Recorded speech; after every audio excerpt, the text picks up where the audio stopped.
It is said among their principal or beloved men that they have it handed down from their ancestors, that the book which the white people have was once theirs, that while they had it they prospered exceedingly, but that the white people bought it of them and learned many things from it, while the Indians lost their credit, offended the Great Spirit, and suffered exceedingly from the neighboring nations, but that the Great Spirit took pity upon them and directed them to this country, that on their way they came to a great river which they could not cross, but that the Most High dried up the waters, and they passed over the river dry-shod. Wow. Would you like to hear more of these? Then stick around, because we have a lot more eyewitness accounts to share.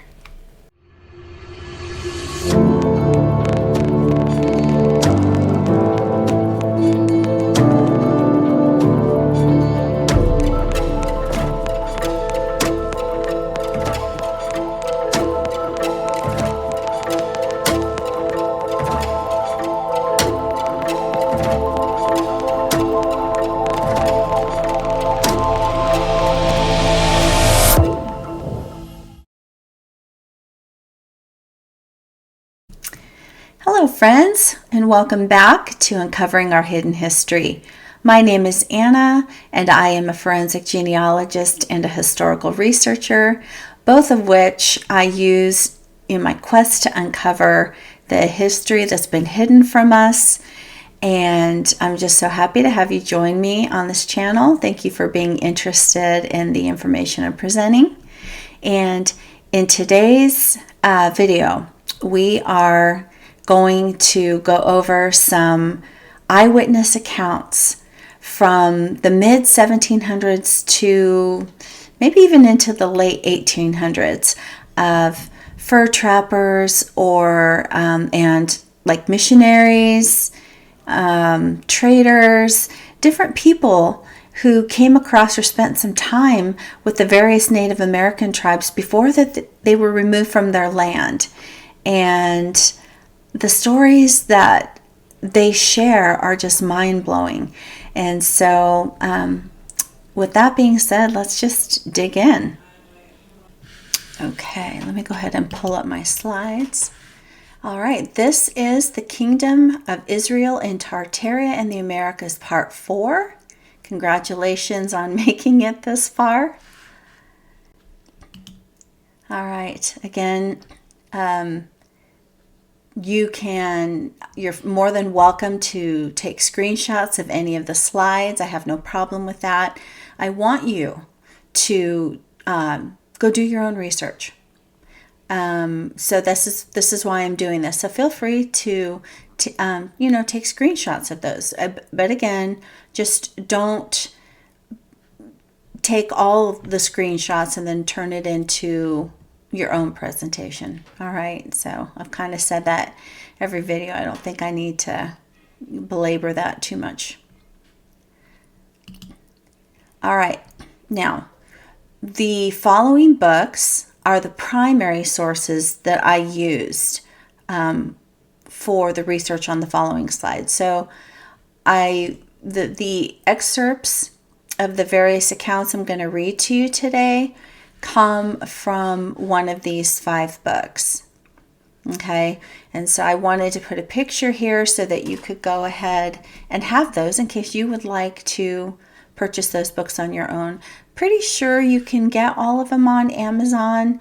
You could also try the used book sites like Thrift Books, Alibreeze, Abe Books, but if you can't find them on there, I think you should be able to get these on Amazon. Okay. All right. So our first slide says Congressman and President of the Continental Congress, Dr. Elias Boudinot, also an author and the first president of the American Bible Society, wrote in his book, A Star in the West, on page 37. He says, soon after the removal of the 10 tribes to this country, and about 700 years before Christ, the Medes overran the Assyrian Empire, which, from remote antiquity, had extended over a great part of Asia. The Scythians, who lay still farther north about 100 years afterwards, conquered the Median Empire in Upper Asia, and they retained that government only about 28 years. And he's quoting that from Herodotus. And there's the book information. And he says, even this was long enough to promote an acquaintance between the northern parts of Media and the still more northern country of Scythia. The ancient Scythia was the general name given to Tartary. Okay, and there's that map again, which I've put to the right so you can see. And it says, which then extended from the mouth of the Obe River in Russia to the Dnieper, and from thence across the Euxine or the Black Sea, thence along the foot of Mount Caucasus by the rivers Ker or Kur and Aras to the Caspian Sea, thence to the White Mountains, including part of Russia, with the districts that lie between the Frozen Sea and the Japan Sea.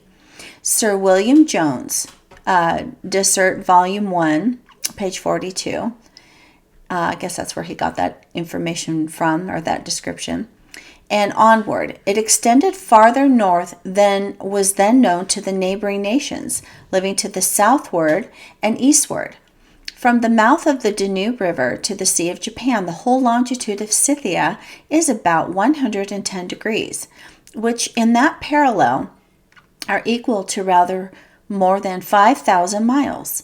The latitude reaches from the 40th degree, which touches the wall of China, above 1,000 miles northward to the frozen regions of Siberia. And then he also quotes Robinson's view of the progress of society in Europe. So I think you can probably tell that that constituted a very large amount of land that was Scythia originally, before it was Tartaria.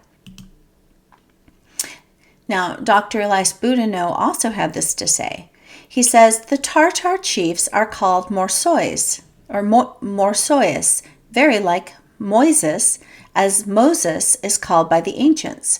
The Tartar chiefs boast their descent from the Israelites, and the famous Tamerlane took a pride in declaring that he descended from the tribe of Dan. The tribes of Judah and Benjamin are dispersed not in the northeast country, from whence the passage towards Syria and Palestine lies along the eastern borders of the Black Sea. But he's saying the tribes of Judah and Benjamin are in the western and southern parts of Asia and Africa, which we will get more into that, more detail into that after we wrap up this series and we do the series on the southern kingdom of Judah. Okay, so he's saying they are in the western and southern parts of Asia and Africa, from whence the passage to Syria and Palestine lies far wide and distant from it. But all who are in or come through the northwest parts of Persia, which is modern-day Iran, near the western shore of the Caspian Sea, and to the eastward in Mesopotamia, must pass the Euphrates to get to Palestine. And I'll just say that I am quoting, I'm kind of giving you the source citation on every slide.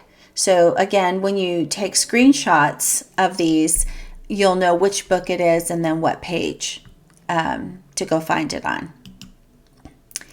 Dr. Boudinot also stated, he says, but although these children of Israel might have passed over the Straits of Kamchatka and peopled the northeast or northwest parts of America, and so went on to the southward and eastward, perhaps they left some settlers wherever they remained at any time. Yet does it not follow that they may have been attended to by many of the inhabitants of Scythia or Tartary who were willing to try their fortunes with them? Neither does it follow that some persons of other nations might not have been driven by storms at sea on the American coasts and made settlements there as well. All these might have contributed to establishing customs among them different from their own, and also might adulterate and change their language in some instances, as was done in Babylon, referencing the Judeans who were taken captive by Nebuchadnezzar's army and kept in captivity for 70 years. Because by the time that they came back from Babylonian captivity, hardly anyone knew Hebrew anymore. They had lost that. Now, Pastor Ethan Smith of a church in Poultney, Vermont, wrote in his book, View of the Hebrews, 1825. He says, the Indian tradition says that their forefathers in very remote ages came from a far distant country where all the people were of one color, and that in process of time they removed eastward to their present settlements. They, the rambling tribes of northern Indians, accepted aver, which aver means to assert or claim. So he's saying they assert or claim that they came over the Mississippi from the westward before they arrived at their present settlements. This we see verified in the western old towns that they have left behind them, and by the situation of their old beloved towns or places of refuge lying about a west course from each different nation. Ancient history, he adds, is quite silent concerning America, which indicates that it has been time immemorial rent asunder from the eastern continent. The northeast parts of Asia were also undiscovered till of late. Many geographers have stretched Asia and America so far as to join them together, and others have divided them into 2 quarters of the globe.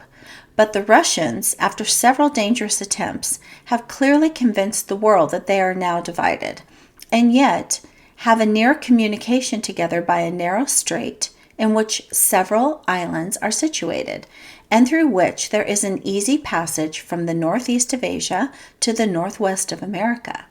By this passage, it was very practical to go to this new world, and afterward to have proceeded in quest of suitable climates.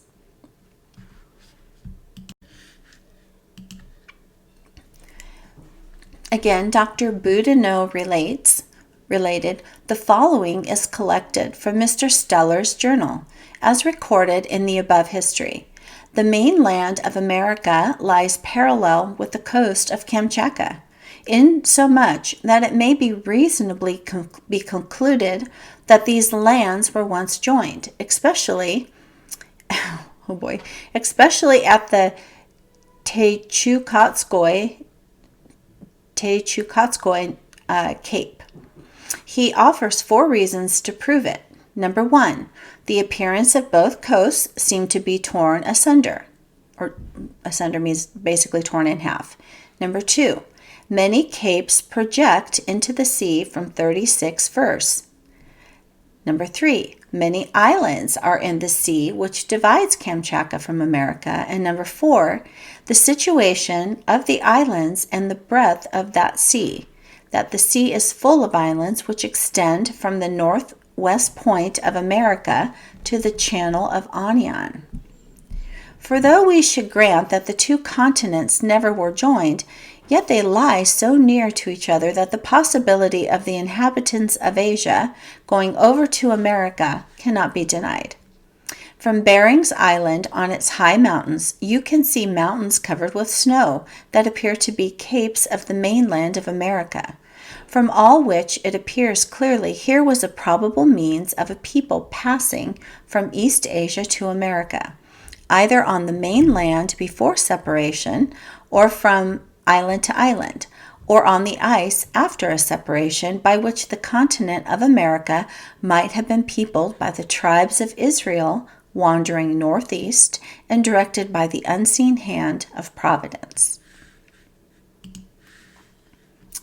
Okay, so here we've talked about in the previous couple videos that the Tartarians, or our Hebrew Israelite Tartarians, they were all up and down, they were just we saw on the last video Sinai, like it just covered the whole, all the way down originally. So, and we also talked about how they came and crossed into America in different waves of migration. And so the northern tribes would have crossed at the Kamchatka Peninsula, which I've put on the left here.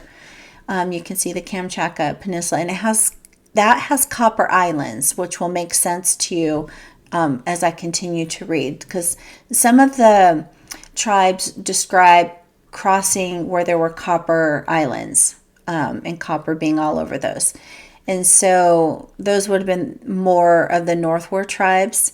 And then we had probably the bulk of them, I would guess. I mean, I don't know for sure because I wasn't there, but they crossed at Bering Straits, which was formerly Anian Straits, and that was south. So I just want to kind of give you those two visuals of the two places that they would have crossed at. Okay. A Reverend J.R. Wilson, Doctor of Divinity, a learned Hebrew scholar writing in the year 1853 on the topic of Hebrew antiquities, made the following statements regarding the whereabouts of the 10 lost tribes. He says, "There are also very elaborate volumes on the antiquities of the Jews, such as Rouse's Archaeologia and Lewis's Hebrew Antiquities. These works have fallen into disuse for nearly 150 years. They have all been intended to illustrate the ancient habits, manner, and usages of the south of India after the secession of the 10 tribes. There has been very little inquiry after the remnants of the 10 tribes since they were carried away by Salmanasar in the reign of," he says Hezekiah, but it was Hoshea, "more than 650 years before Christ. In this age, when men run to and fro and knowledge of all kinds is increased, these long outcasts of Israel will no doubt be found." He says, "The river of the Medes is called Gihon, which enters into the Caspian Sea on the south through ancient Media. Now those Hebrews could not go south, for Hindustan, which is modern-day India, was peopled by the descendants of Abraham many hundred years before, for they sent away the children of the concubines to the east country. Shinar, which was ancient Sumer, was peopled by the children of Keturah, Abraham's second wife after the death of Sarah. The whole valley of the Euphrates and Tigris was thickly settled by Assyrians, and of course there was no other way for the colony of Hebrews than towards Bering Strait. That journey would have required 1 year and 6 months for a large colony, their carriages, cattle, and provision, through an unsettled country. Bering Strait is 40 miles and is even now frozen over in winter, and much more would it be then. A second argument, that the Tartars are descendants of the 10 tribes. Mr. Dashoff, the Russian ambassador, told this writer 36 years ago that he knew that the Tartars were Hebrews. He, Mr. Dashoff, said, "My family came from Tartary to European Russia 150 years ago. Our chiefs were called Nais. When I came to America and saw Indians, I asked how Tartars came here, for, said he, the Tartars in all their leading features are Hebrews. The names of the rivers, mountains, and towns in Tartary being disguised, the Hebrews bear testimony to Mr. Dashoff's testimony." Now, I just have to add this little thing. I don't know how many here would be old enough to remember Monty Python's Search for the Holy Grail. It was kind of a spoof or a comedy. But when I read Mr. Dashoff saying that our chiefs were called Nais, that just reminded me. So some of you who are, of the Gen X generation or older will remember the knights who said knee. So I don't know. I don't know if that was based on a real thing or not, but that made me remember that. In his book, Pastor Ethan Smith details countless testimonies from missionaries, fur trappers, traders, soldiers, etc., who had spent much time among the various native tribes from Canada to South America, from the east coast of the United States to the west coast of the United States, and from New Spain to the West Indies. Almost every account echoed the same or similar information regarding the Indians or natives of these countries. Okay, and I will point out he wrote his book in 1825. And so, again, all of these various tribes a lot of them would still have, I think,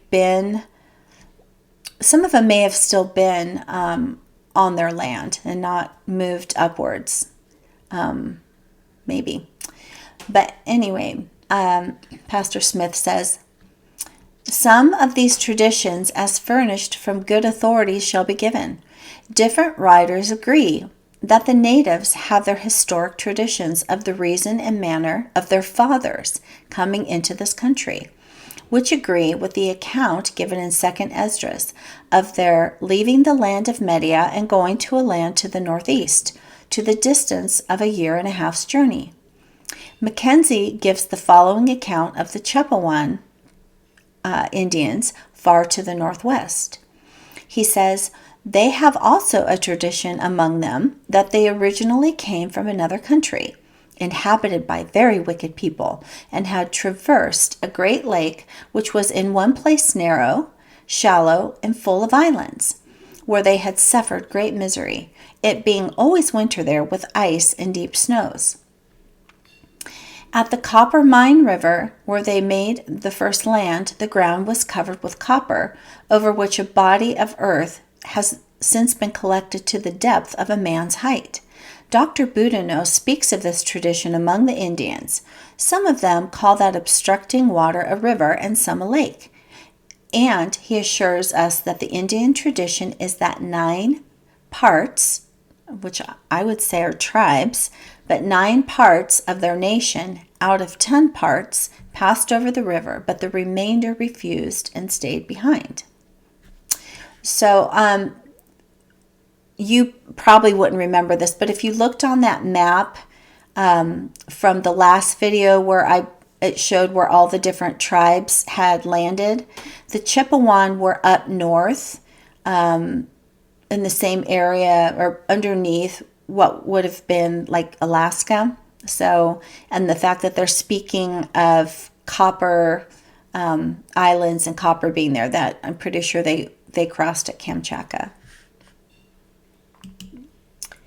Okay, let's get a little bit more specific. And right now we're going to talk about the Hebrew Israelites in North America. And I've broken this up with North America and then Mexico and Central America and then South America. Pastor Ethan Smith stated, Manasseh ben Israel, in a work entitled The Hope of Israel, published in 1652, has written to show the American Indians are the 10 tribes of Israel. But as we have access to his authors, we may consult them for ourselves. The main pillar of his evidence is James Adair. Mr. Adair was a man of established character, as appears from good authority. He lived as a trader among the Indians in the south of North America for 40 years. He left them and returned to England in 1774, and there he published his book, History of the American Indians, and his reason for being persuaded that they are of the 10 tribes of Israel. Remarking on their descent and origin, he concludes thus, from the most accurate observations I could make in the long time that I traded among the Indian Americans, I was forced to believe them lineally descended from the Israelites.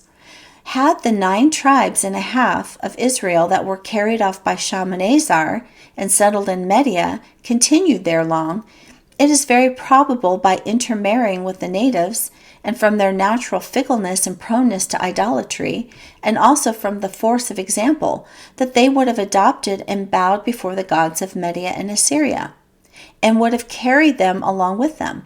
But there is not a trace of this idolatry among the Indians.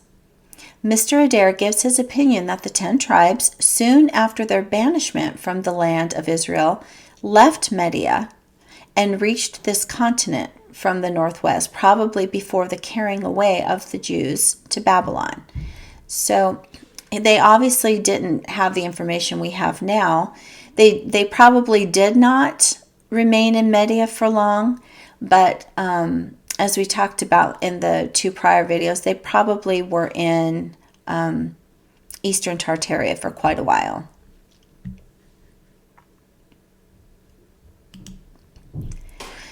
Now, Dr. Elias Boudinot wrote, he says, Colonel James Smith, in his Journal of Events that happened while he was a prisoner with the Caughnawaga Indians from 1755 to 1759, says, they have a tradition that in the beginning of their coming to this continent, the angels, or heavenly inhabitants, as they call them, frequently visited the people and talked with their forefathers and gave directions how to pray and how to appease that great being when he was offended. They told them that they were to offer sacrifice, burn tobacco, which probably would be for incense, I'm guessing, or in place of incense, and buffalo and deers. Mr. Adair, who has written the history of the Indians and who deserves great credit for his industry in improving the very great and uncommon opportunities he enjoyed, tell us that the southern Indians have a tradition that when they left their own native land, they brought with them a sanctified rod by order of an oracle, which they fixed every night in the ground, and were to remove it from place to place on this continent towards the rising sun, till it budded in one night's time. And I don't know if they're referencing the ancient Mosaic tradition from Numbers 17, verses 1 through 11, or if this is a repeat event. But it's regarding the sanctified rod, that they obeyed the sacred oracle, and the miracle at last took place after they arrived on this side of the Mississippi on the present land they possess. This was the sole cause of their settling there, of fighting so firmly for their reputed holy land and holy things, that they may be buried with their beloved forefathers. So again, I don't know if they experienced the rod budding again once they came to America, or if it's a retelling of the ancient occurrence that happened with Moses. I don't know, but it's very interesting. Pastor Ethan Smith also stated, he says, Mackenzie adds the following accounts of the Chippewa Nation. They believe also that in ancient times their ancestors lived till their feet were worn out with walking, and their throats with eating. They describe a deluge when the waters spread over the whole earth, except for the highest mountains, on the tops of which they preserved themselves. This tradition of the longevity of the ancients and of the flood must have been from the word of God in ancient Israel. Abby Clavigero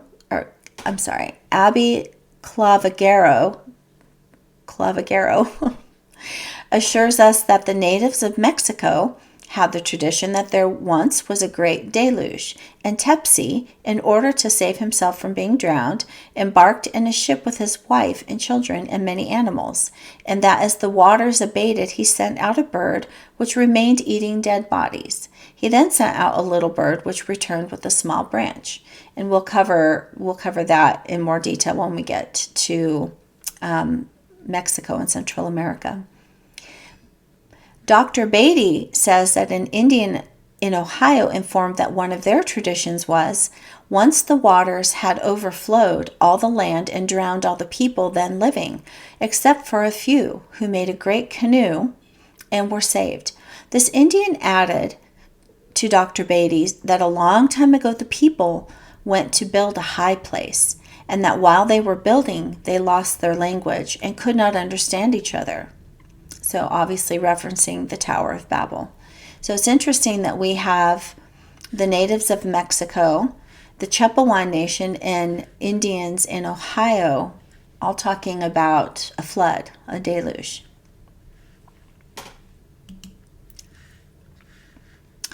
Dr. Boudinot wrote, "Our southern Indians have also a tradition among them which they firmly believe that of old time their ancestors lived beyond a great river, that 9 parts of their nation out of 10 passed over the river, but the remainder refused and stayed behind, that they had a king when they lived far to the west, who left 2 sons, that one of them with a number of his people traveled a great way for many years, till they came to the Delaware River, and then settled there.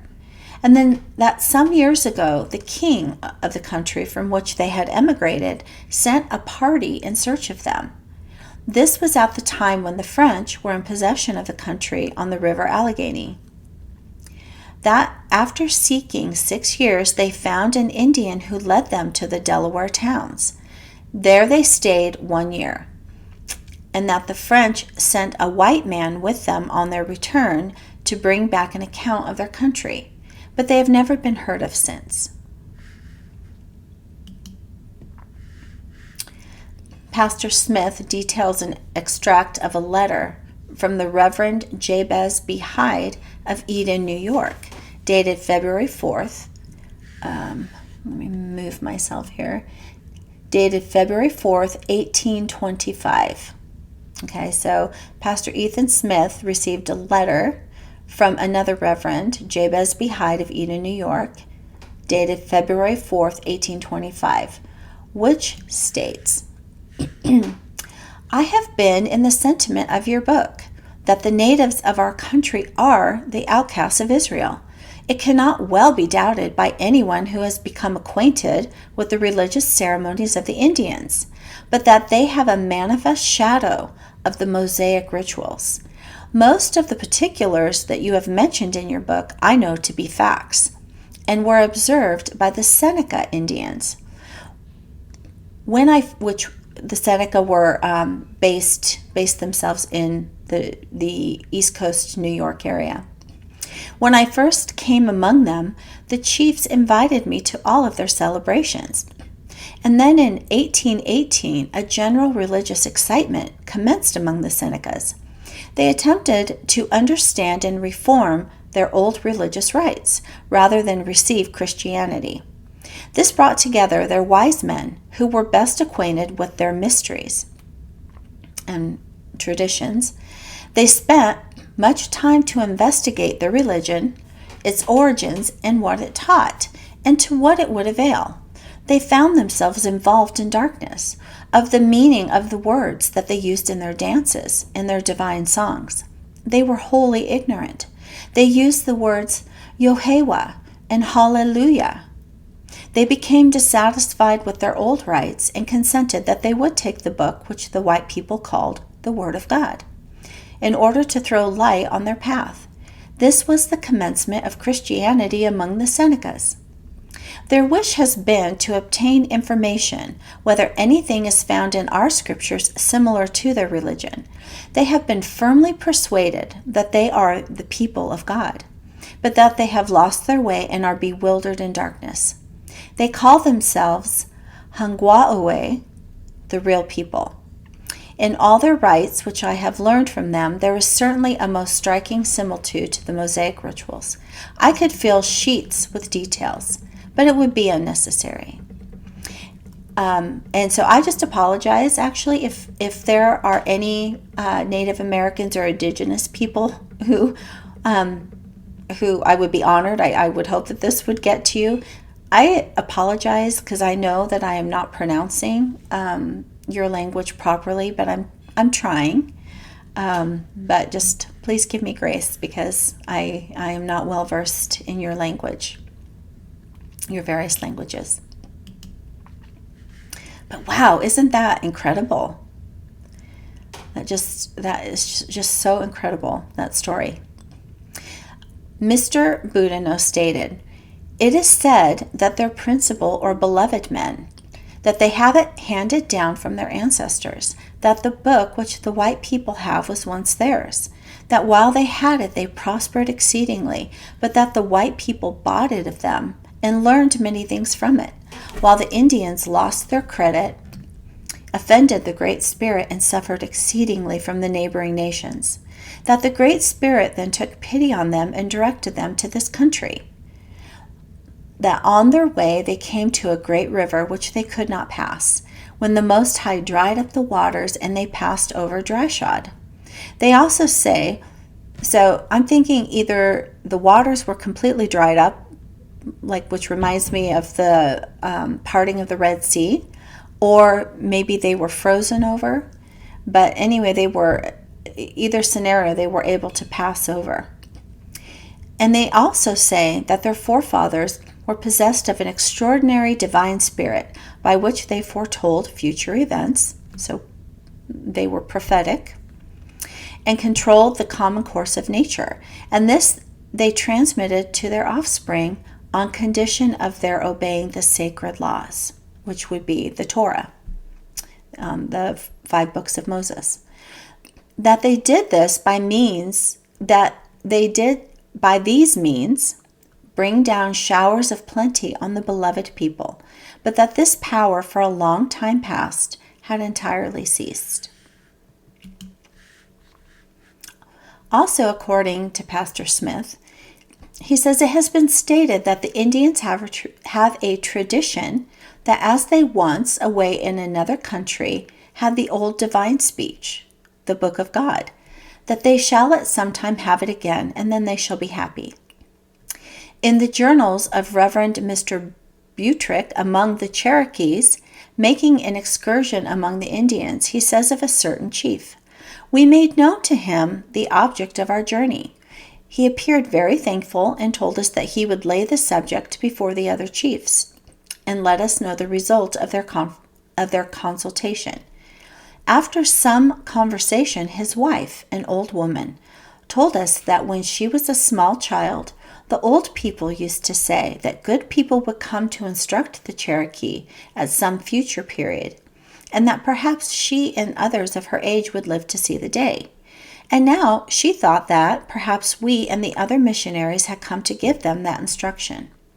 This traditionary opinion among the different tribes, also noted by Mr. James Adair and Dr. Elias Boudinot and others, it seems must have been handed down from ancient prophecies of their restoration. They had indeed been seeking the word of the Most High, but had not found it.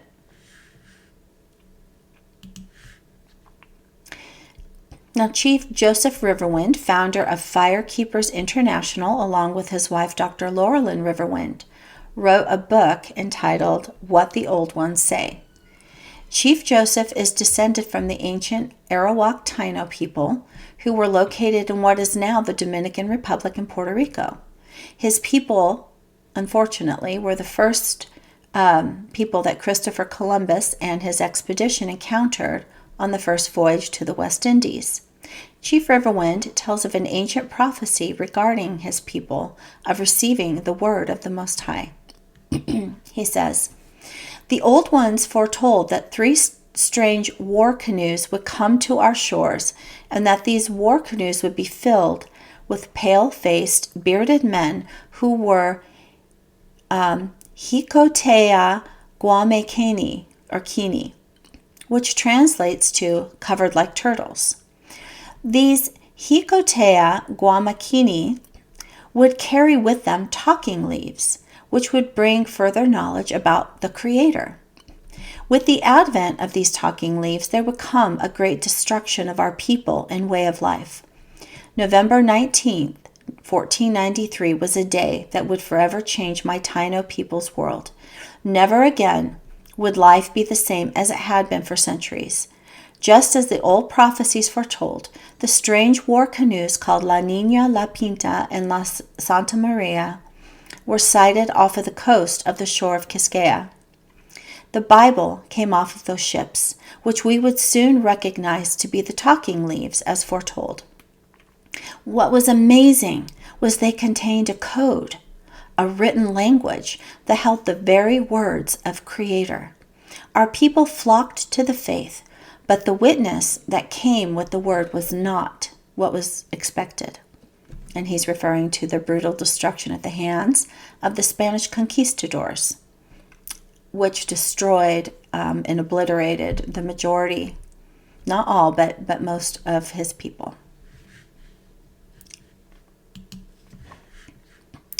The above accounts, as told by the various native tribes of once having the book of the Most High but no longer having it, would certainly seem to echo a prophecy from the Bible passage in Amos chapter 8, verses 11 to 12.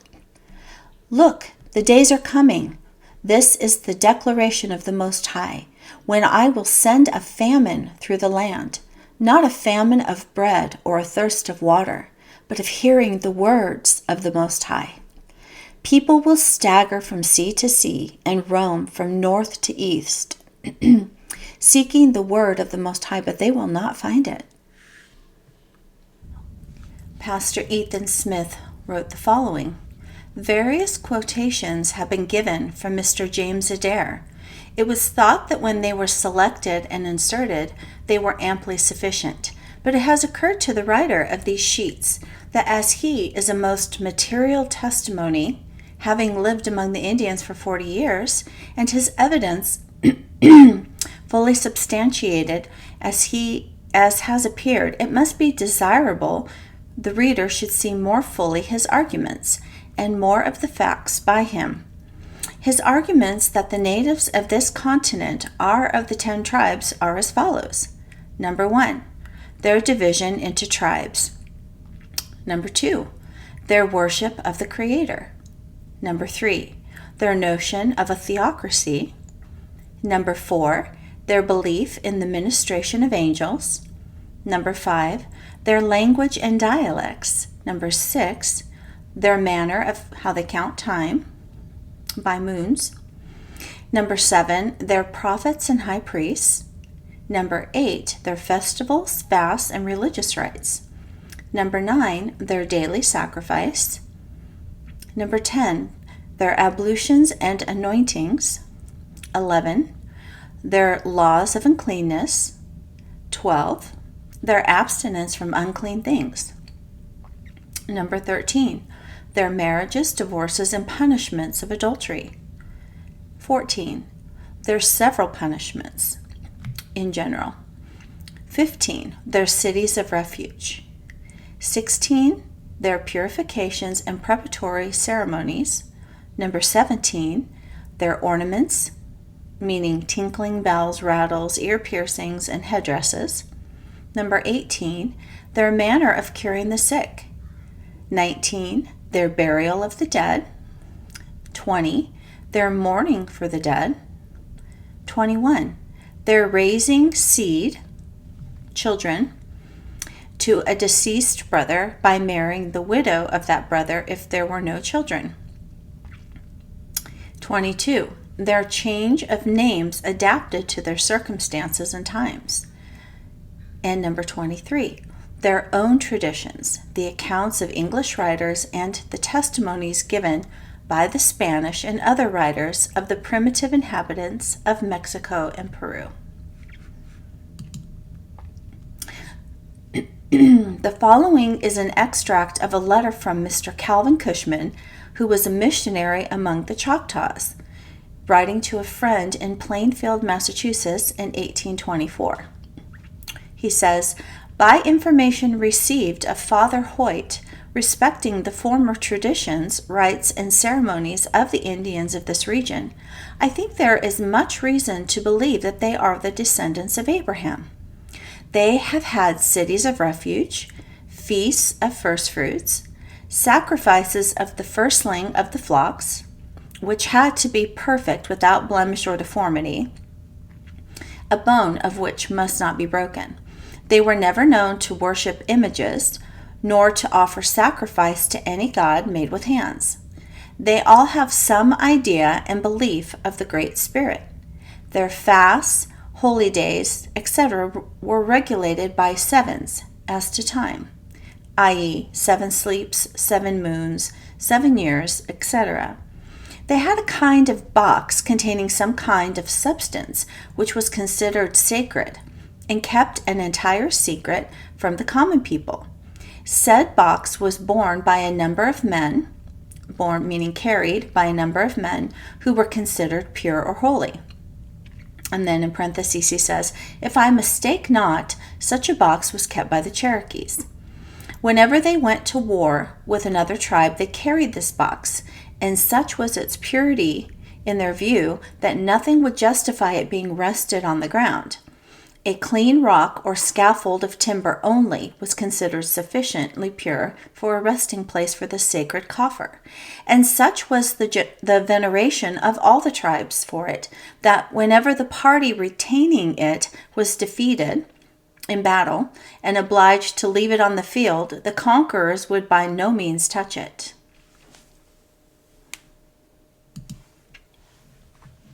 The following quotes are from Pastor Ethan Smith. He says, the Indians, being in tribes with their heads and names of tribes, affords further light upon the subject. The Hebrews not only had their tribes and heads of tribes, as have the Indians, but they had their animal emblems of their tribes. Dan's emblem was a serpent, Issachar's an ass, meaning a donkey. Benjamin's was a wolf, and Judah's a lion. And this trait of character is not wanting among the natives of this land. They have their wolf tribe, their tiger tribe, panther tribe, buffalo tribe, bear tribe, deer tribe, raccoon tribe, eagle tribe, and many others. What other nation on earth bears any resemblance to this? Here, no doubt, is a Hebrew tradition. They have also an imitation of the ancient city of refuge. Mr. Boudinot says, the town of refuge, called Chode, or Echoda, is on a large stream of the Mississippi, 5 miles above where Fort Loudon formerly stood. Here, some years ago, a brave Englishman was protected after killing an Indian warrior in defense of his property. He told Mr. James Adair that after some months' stay in this place of refuge, he had intended to return to his house in the neighborhood, but the chiefs told him it would prove fatal to him, so that he was obliged to continue there until he had pacified the friends of the deceased by presents to their satisfaction. In the upper country of Muskogee was an old beloved town called Coosa, which is a place of safety for those who kill undesignedly, meaning accidentally or in self-defense, not with malice. In almost every Indian nation, there are several peaceable towns, which are called Old Beloved, Holy, or White towns. White meaning pure, not as in skin color. It is not within the memory of the oldest people that blood was ever shed in them, and they were elsewhere put to death. And then I just made a little note at the bottom, author's note, saying that I have traveled to the Hawaiian Islands every other year from 2005 to 2017. And while being in the various islands over the span of years, I visited most of the islands and stayed mainly on the big islands of Maui, the Big Island, Oahu, and Kauai. Because, of course, you can't stay on Lanai. It's privately owned. And the only one I don't think I've stayed on was Molokai. And in each of those mentioned, I have found that there are cities of refuge on those islands.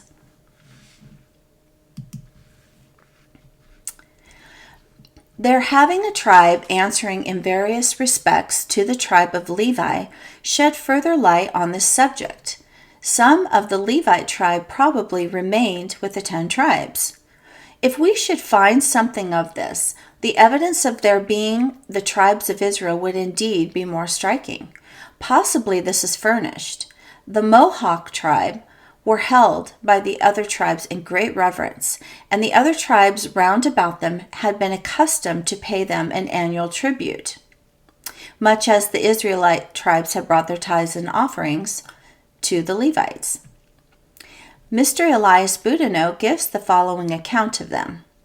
Mr. Colden says that he had been told by old men, Indians, in New England that when their Indians were at war formally with the Mohawks, as soon as a Mohawk appeared, the Indians would raise a cry from hill to hill shouting, "Mohawk! A Mohawk!" upon which all would flee as sheep before a wolf without attempting to make the least resistance, and that all the nations around them have for many years entirely submitted to their advice and paid them a yearly tribute.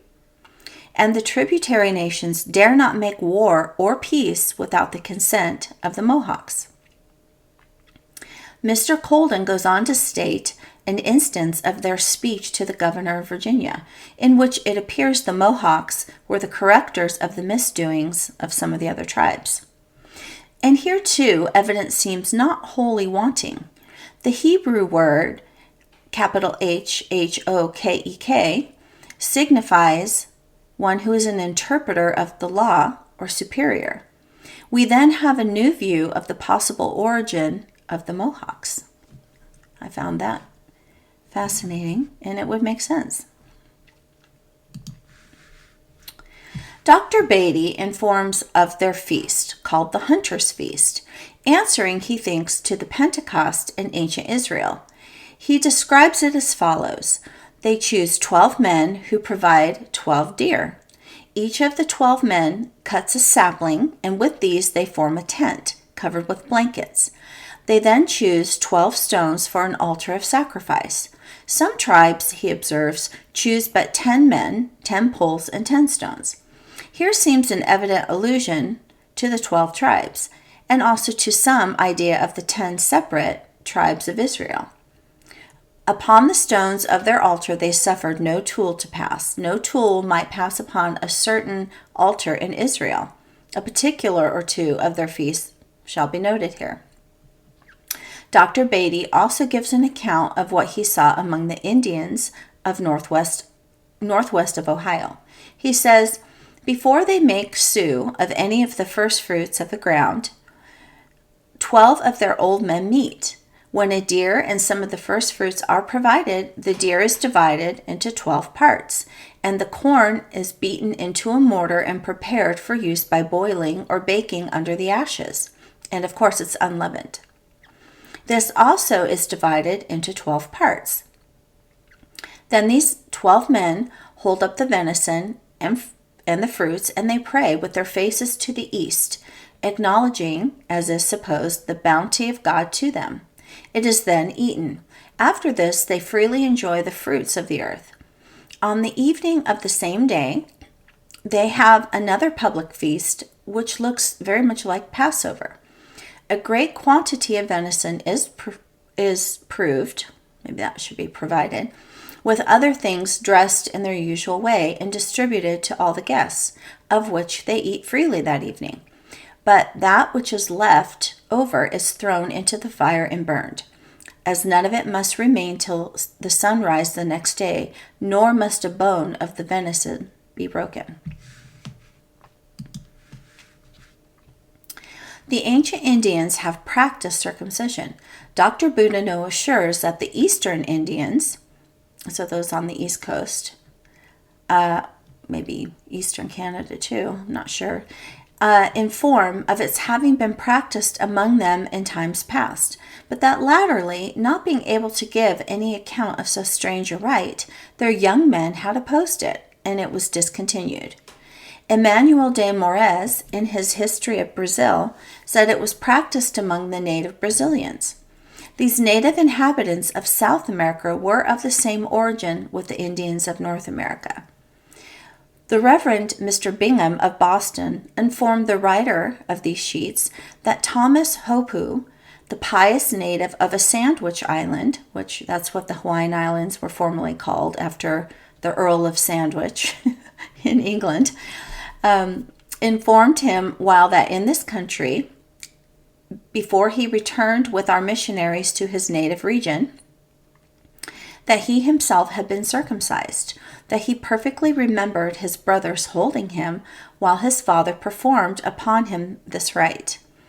Mr. Bingham also informed that the pious Ubukia of the same race, Hawai'in, pleased himself that he was a natural descendant of Abraham, and through their own language, radically Hebrew.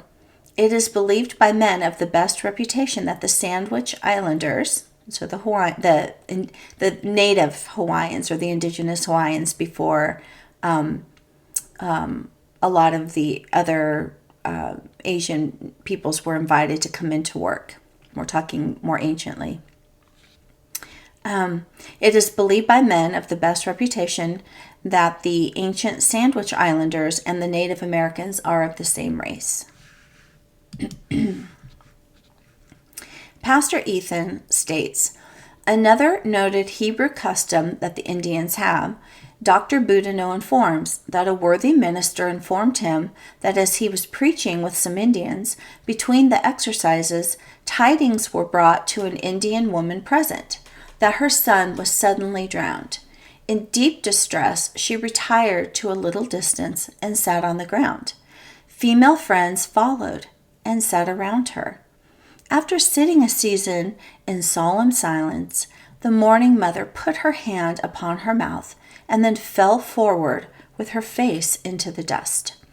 The rest all followed the example. The men went by themselves and did the same. It is well known that the laying on of the hand on the mouth and the dust is a distinguished Hebraism. And the scripture for that goes with that is Lamentations chapter 3, verses 28 to 30. Let him sit alone and be silent, for the Most High has disciplined him. Let him put his mouth in the dust. Perhaps there is still hope. Let him offer his cheek to the one who would strike him. Let him be filled with disgrace.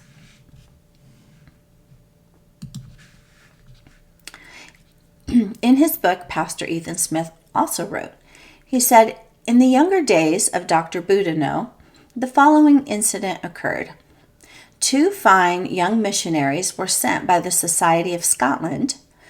Some members of said society were in our land, and Dr. Boudinot was one of them, and they were sent to the natives west of the Ohio. The chiefs were called together to consult whether they would receive them. After some days in council, they dismissed them most courteously with the following answer: that they exceedingly rejoiced at the happiness of the whites in being thus favored by the Great Spirit, and felt very grateful that they, the whites, had condescended to remember their red brethren in the wilderness. But they could not help recollecting that the whites here had a people among them who, because they differed in color, the whites had made them slaves, made them suffer great hardships, and they led miserable lives, alluding to the black slaves then in our colonies.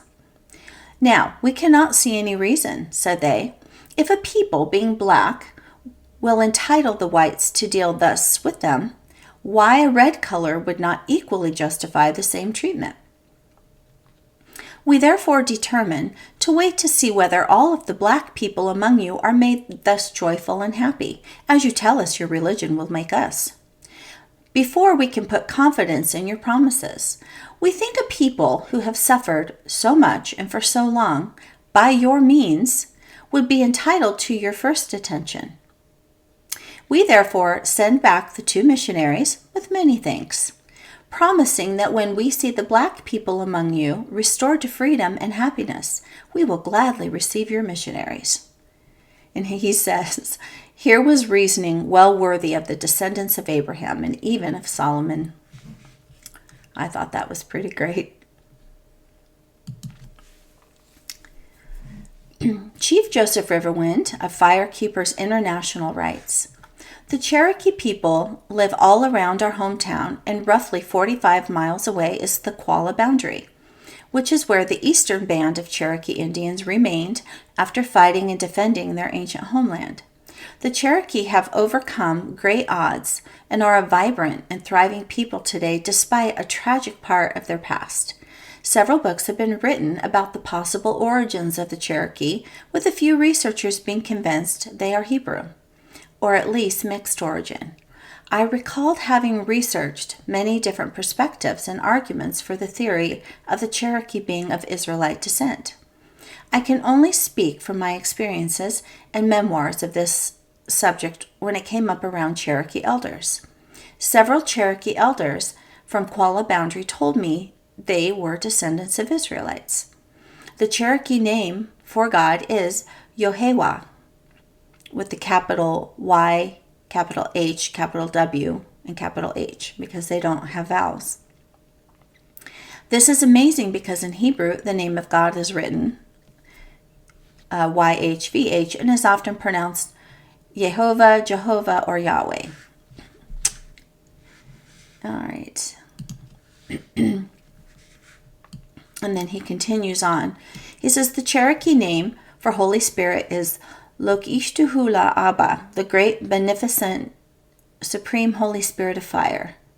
The Cherokee God is a trinity, that is one being named Elohim. In Cherokee, Adonivdu is the word for Lord. There is some similarity with the word Adonai used by Hebrew speakers. According to the Cherokee story, creation took 7 days, and man was made from red clay, and woman made from first man's rib. The Hebrew account tells the same, even calling first man Adam, which means red earth in the Hebrew language. In Cherokee accounts, there was a great flood which killed the giants, spoken of in the book of Enoch. But Yohewah said that he would never flood the earth again. The Cherokee kept no idols per their ancient religious laws, 6 days of work with one commanded day of rest. Cherokee considered eating pork unclean. The Cherokee ceremonial songs often began with singing Hallel and Hallelujah. The Cherokee have feast days that closely resemble Passover, Feast of the First Fruits, Pentecost, the Day of Atonement, and the Feast of Tabernacles. During the feast similar to Passover, the songs include the words Yohewasho, Mashiyu, which means the anointed ruler. The Cherokee word for wife is Hava or Ava. Hava is the Hebrew word commonly translated as Eve and means life giver. King Joseph also relates the Choctaw account of the Great Flood. And he says, in the far distant ages of the past, the people whom the Great Spirit had created became so wicked that he had resolved to sweep them all from the earth, except for Oklatabashi, one who mourns for the people, and his family, who alone did that which was good. He, the Great Spirit, told Oklatabashi to build a large boat into which he should go with his family, and also to take into the boat a male and female of all the animals living upon the earth. He did as he was commanded by the Great Spirit. But as he went out to the forest to bring in the birds, he was unable to catch a pair of sapsuckers, yellowhammers, and large red-headed woodpeckers. These birds were so quick in hopping around from one side to the other of the trees, which they clung to with their sharp and strong claws, that Oklatabashi found it was impossible for him to catch them, and therefore he gave up the chase and returned to the boat. The door closed, the rain began to fall, increasing in volume for many days and nights, until thousands of people and animals perished. Then it suddenly ceased, and utter darkness covered the face of the earth for a long time, while the people and animals that still had survived grouped together here and there in the fearful gloom. Suddenly, far in the distant north, there was seen a long streak of light. They believed that, amid the raging elements and the impenetrable darkness that covered the earth, that perhaps the sun had lost its way and was rising in the north instead of the east. All the surviving people rushed toward the seemingly rising sun, though utterly bewildered, not knowing or caring what they did. They saw in utter despair that it was nothing but the mocking light that foretold how near the Okaphalama was at hand, rolling the mountains on mountains, piled upon each other and engulfing everything in its resistless course. All the earth was at once overwhelmed in the mighty return of the waters, except the great boat which, by the guidance of the Great Spirit, rode safely upon the rolling and crashing waves that covered the earth. For many moons, the boat floated safely over the vast sea of waters. Soon after this, the water subsided and the dry land appeared. Then the occupants of the great boat went forth to repeople another earth.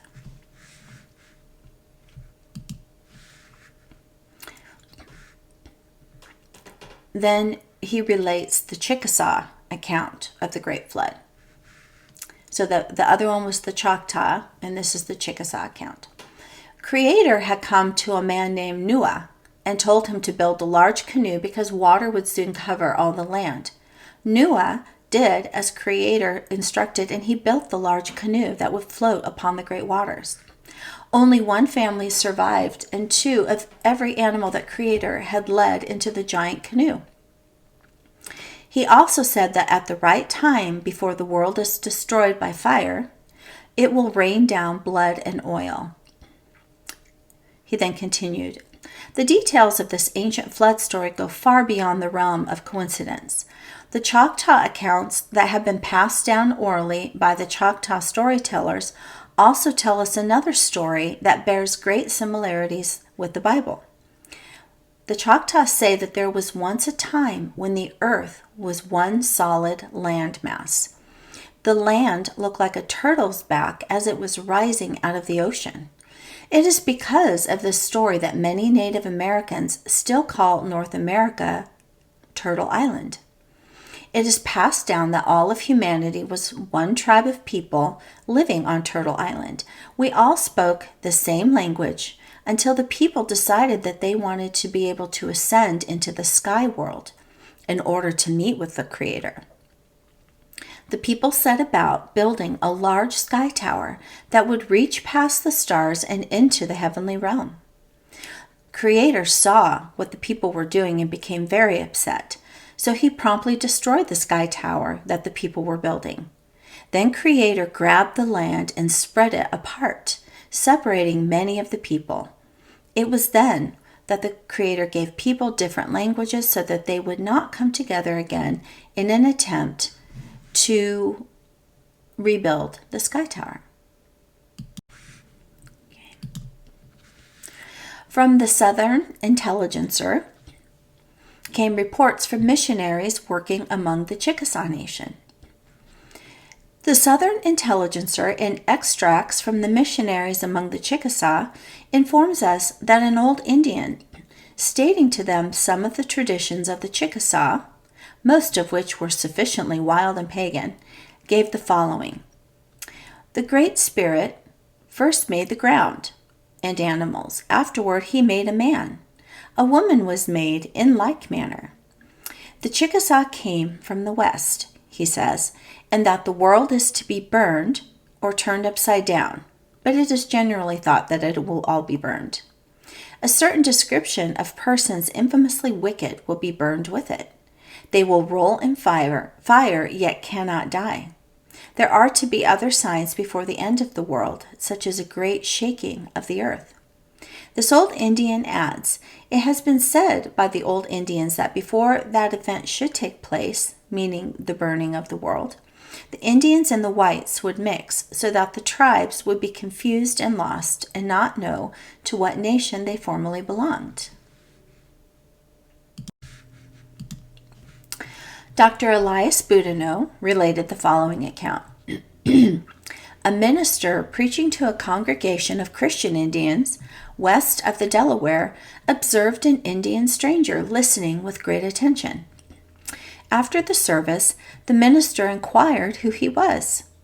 It appeared on inquiry that he, the Indian, lived 300 miles to the west, that he had just arrived, and he gave the following account of himself: that his elder brother living in his house had been many days and nights in great perplexity, wishing to learn to know the Great Spirit, till at length he resolved to retire into the woods, supposing that he should succeed better in a state of separation from all mankind.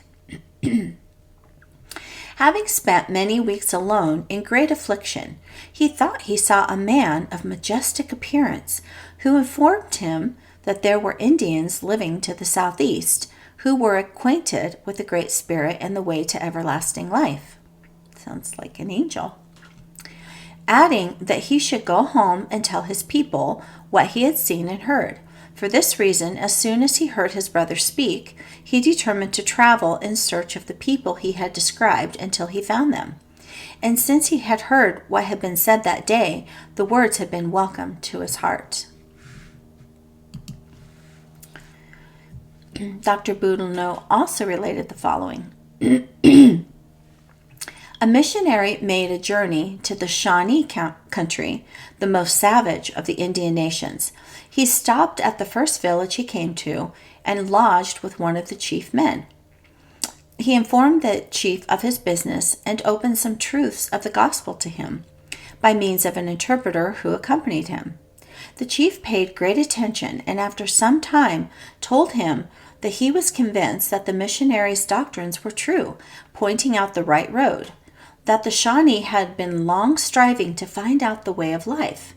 Sounds like the Seneca. But that, but that he must own with regret that all of their laborious researches had been in vain, that they therefore had lost all courage, not knowing what they should do further to obtain happiness. The chief accompanied the missionary to the next Indian village and persuaded him to lodge with the heathen teacher. The missionary then preached to him and told him that he had brought him the words of eternal life. This, the Indian said, was what they had wanted, and they would hear him with pleasure. After some days, the heathen teacher said, "I have not been able to sleep all night, for I am continually meditating upon your words, and will now open to you my whole heart. I believe what you say is truth. A year ago, I became convinced that we are altogether sinful creatures, and that none of our good works can save us, but I did not know what to do to get relief. I have therefore always comforted my people that somebody would come and show us the true way to happiness, for we are not in the right way. And even but the day before you came, I desired my people to have a little patience, and that some teacher would certainly come. Now you are come, and I verily believe that the Great Spirit has sent you to make known His word to us."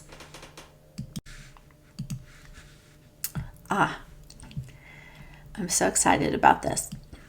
This is Navajo Grandma from the Dene people. She has a YouTube channel where she teaches about her tribe's history and culture. In one of her videos, she talks about her great-grandfather, Rafael Mescalito, and his stories of their people first coming to America from another land many, many years ago. And I have dropped the link here, and I will also put it in the description. She's adorable. I have such fun watching her videos, and it's like sitting and listening to one of the elders tell the stories. Like, it's just, some of them are so fascinating. So I wanted to share with you because what she has to say is just incredible. Navajo Grandma told the following true story. And again, I got this from her channel. She says, Marietta Wetherill was born in 1876 in Illinois, and in 1880, her family visited the Southwest. There she met her future husband, Richard Wetherill, in 1897. Richard and Marietta got married, and they moved to Chaco Canyon, where Richard led excavations of the Pueblo Bonito ruins. It was called Pueblo Bonito, and that was the main plaza, but the whole area there was called Chaco Canyon, in 1908. And then to the right is a picture she put up of Richard Wetherill. And then on the left is a picture she showed us of Pueblo Bonita in Chaco Canyon in the 1800s. And she says, notice all the sand. So the sand had basically covered this whole area. And Richard Wetherill was wanting the Native Americans there to help him uncover the town. But she says Marietta was adopted into the Chi clan by Adana, a Navajo Dene man by the last name of Bial. And they had established a trading post there at Chaco Canyon. Now, my great-grandfather, excuse me, Rafael Mescalito was there, and he had selected 13 Hatasi medicine men who were helping him to excavate Pueblo Bonito with Richard Wetherill. While they were there at the trading post excavating and renovating Pueblo Bonito, Marietta came upon the group of men one afternoon when it was lunchtime. The men were sitting in a circle, and she asked what they were doing, and of course she was speaking Navajo at the time. One of the men said, well, we're drawing. She looked over them into the middle of the circle to see what they were drawing. She almost fainted because the picture that they had been drawing was a layout of palm trees and elephants. And there was Jerusalem. She looked at the waters, and there was this big, massive ship that they had made in the sand. And she said, where on earth did you get this? I mean, you're drawing this, but you've never even been off the reservation. They all just looked at her and told her, of course, this is our story. This is what has been handed down to us. This is where we came from. We came from the east. And then I just put in brackets, the east being Israel or Tartaria, where they crossed at Bering Straits, like we've learned about in the first, 2 to 3 videos. So she recreated in the dirt there what they had drawn. And in the upper right corner, it says, or she said, they drew this in Pueblo Bonito in the years somewhere between 1888 to 1900. And you can see palm trees, and then I think that's an elephant. It's either an elephant or a bird. No, that's a bird, maybe.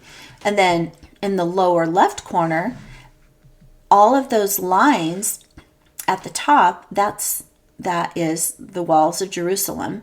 And then there's a lion, a palm tree, and an elephant. So that's her recreating what they had drawn. And then again, in this one, she puts up in the top right corner the big Eastern Jerusalem wall, and that's where her finger is pointing. And then in the lower left bottom corner is a close-up of the lion and the palm tree. She says Marietta was in total disbelief, but she tells the story in her own words, and she did a recording. It was such a shock to her. But I want you to know, says Navajo Grandma, that there are ancestral oral histories that were handed down from my great-grandfather, all my paternal line. I remember I was living there from my great-great-great-grandfather, and it was handed down from Broad Rim Hat and then to Rafael Mescalito. They would first cleanse themselves, and then they would go to the sweat lodge while fasting. They would clean up and go into the hogan. Then all 12 of them would sit around in this hogan, and they would share their history of the people. I was allowed to be in there, she says, because I was young and had not yet begun menstruating. So, meaning she was not unclean. Because once a woman started menstruating, she would have been considered unclean and would not have been allowed in the hogan, which was a holy place. She says everyone in the room took turns, and the things they would speak about. And she says, what I learned from these men is they would talk about the crucifixion of Jesus Christ. Some of the things that I wrote down was that my grandfather said, and that he said, Christ, after he was crucified, he walked among the people. Incredible. Then she said, they would talk about how our people came here. And my grandfather said, we came from the east. My grandfather and the 12 men spoke about this, and he said, they built a ship and came across the great waters, and it was tumultuous, and they came here to this land. So just as a reminder from our second presentation, there is Arsareth to the east.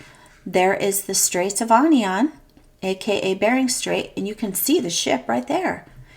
And then America, and that's exactly what they're referencing here. She also said they were in the east, and there was millions. Eventually, millions and millions of Native Americans covered this land. And when they would fight, they would have heaps of dead people. I mean, there would be 50,000, 60,000 of them killing each other. And as the fighting continued and it became really bad, the people broke into various tribes and they went in many different directions. They went south. Grandpa said, our oral history is, we went south.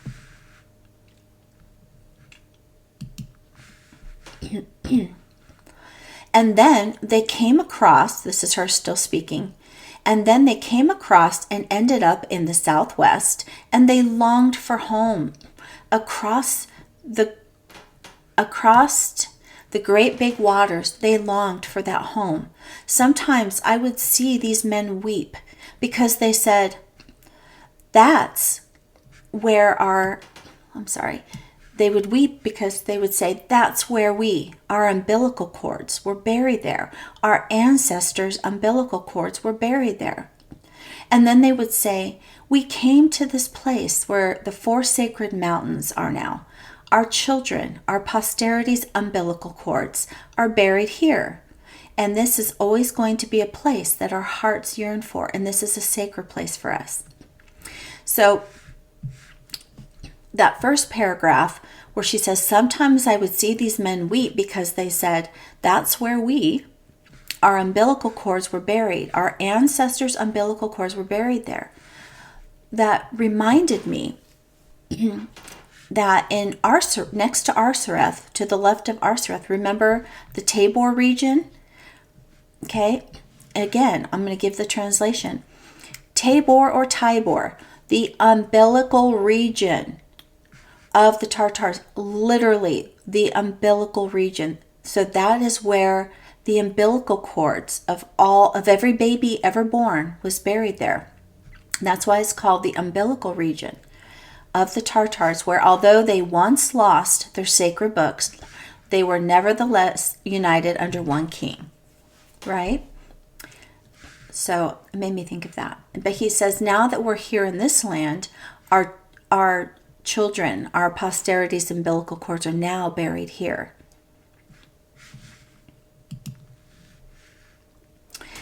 So I did just a little bit of researching about this. And it says a Navajo's relation, this was just on Wikipedia, or I think there was 2 or 3 that I kind of looked through and pulled information from articles. A Navajo's relationship to the land begins at birth when his or her umbilical cord is buried in the ground. The burial of the placenta is believed to be a sacred connector of the child to his or her land and heritage. In the Navajo tradition, burial of the placenta within the boundaries of the child's family tribal land is believed to bind or root the child's spirit to his or her ancestors and to the land. The Navajo believe that this will ensure that the child will always return home. I don't know if this is a Hebrew Israelite thing. I don't know. I don't remember reading any scriptures about that, so I'm not sure about that. But it says the Navajo refer to themselves as the Dene, or the people. According to their own history, the Dene have always lived between the four sacred mountains, which reside in the four sacred directions. To the east, Blanca Peak in Colorado. To the south, Mount Taylor in New Mexico. To the west, the San Francisco Peaks in Arizona. And to the north, Hesperus Peak in Colorado. Each of these mountains represent the spiritual and social laws of the people, and the Dene adorn themselves just as the mountains do, with the white shell to the east, turquoise to the south, abalone shells to the west, and black jet to the north. These mountains and homelands within them were given to the Dene by the Creator, and they believe they have a responsibility to remain upon and care for the land and its occupants. Another little article I found is it said traditional Native Hawaiians, Native Americans, the Maori of New Zealand, and some African tribes practiced ritual burial in this theme. The Igbo tribe of West Africa, which by the way is a tribe with Judean DNA from the Kingdom of Judah, believed that burying the placenta connects the child's spirit to the ground. The Maori bury the placenta on tribal land to tie the child to the land. The Maori word for placenta and word for land have the same name, Wenua.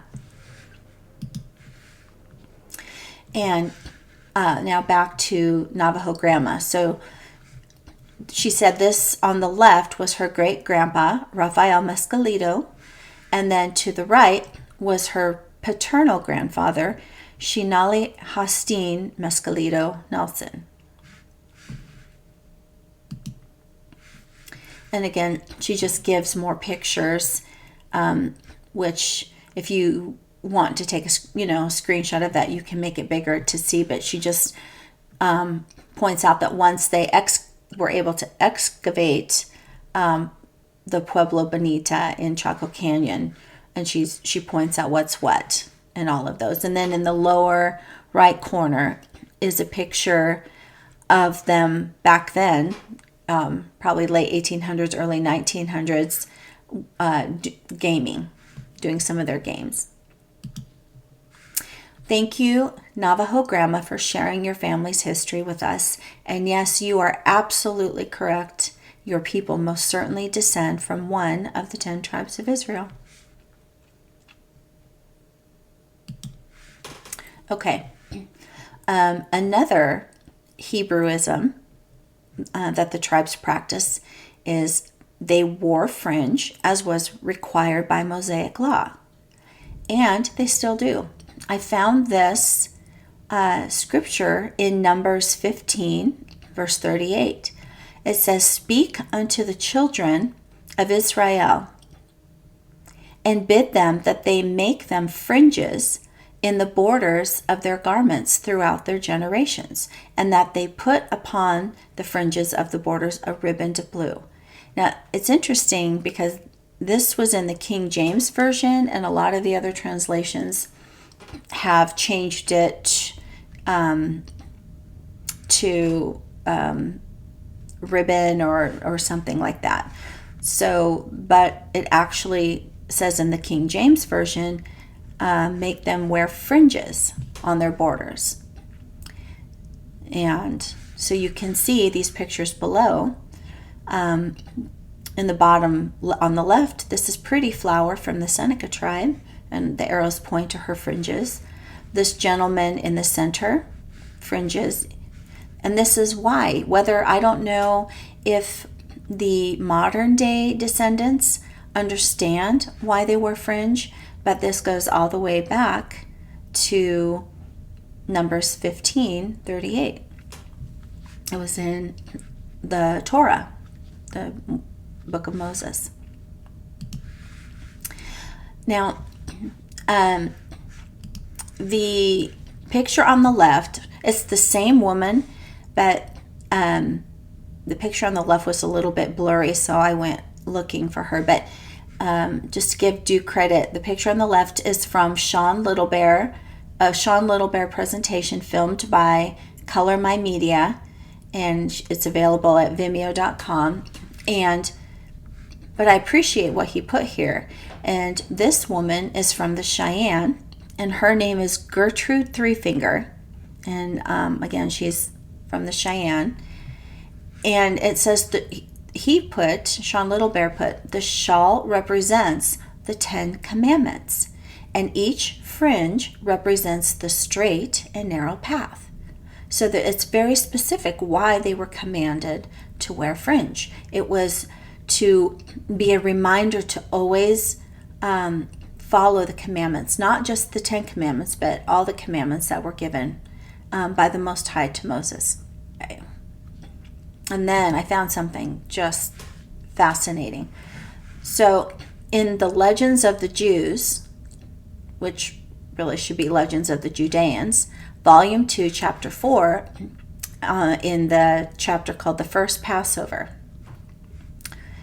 it said, this little blurb, construction of the candlestick in the tabernacle and the animals, the flesh of which is permitted or prohibited. Also, the determination of the new moon was the subject of special divine teaching. That Moses might know the exact procedure, God appeared to him in a garment with fringes upon his corners. So I'm going to just repeat that again. Also, the determination of the new moon was the subject of special divine teaching, because the new moon was tied in with the Sabbath, when they would practice the Sabbath. It wasn't always, as we have today, it was not always a Friday night to Saturday night thing. The Sabbath was based upon the sighting of the new moon. And so it was the subject of special divine teaching that Moses might know the exact procedure. The Most High appeared to Moses. The Most High was wearing a garment with fringes upon his corners. And then he bade Moses to stand at his right hand and Aaron at his left hand. And then citing Michael and Gabriel, the angels, as his witnesses, he addressed searching questions to the angels as to how the new moon had seemed to them. Then the Most High addressed Moses and Aaron, saying, "Thus shall my children proclaim the new moon, on the testimony of 2 witnesses and through the president of the court." And so I put I found that on archive.org, the Legends of the Jews, and so that's where you can find that. And then lastly, for today, I just pulled some pictures of Native American special ceremonies. And I mean, what beautiful, beautiful clothing they wear, and you can see all the fringe. So again, I don't know if our Native American tribes today understand why they wear fringe, but it goes all the way back to the Torah, to the book of Moses and the command of the Most High.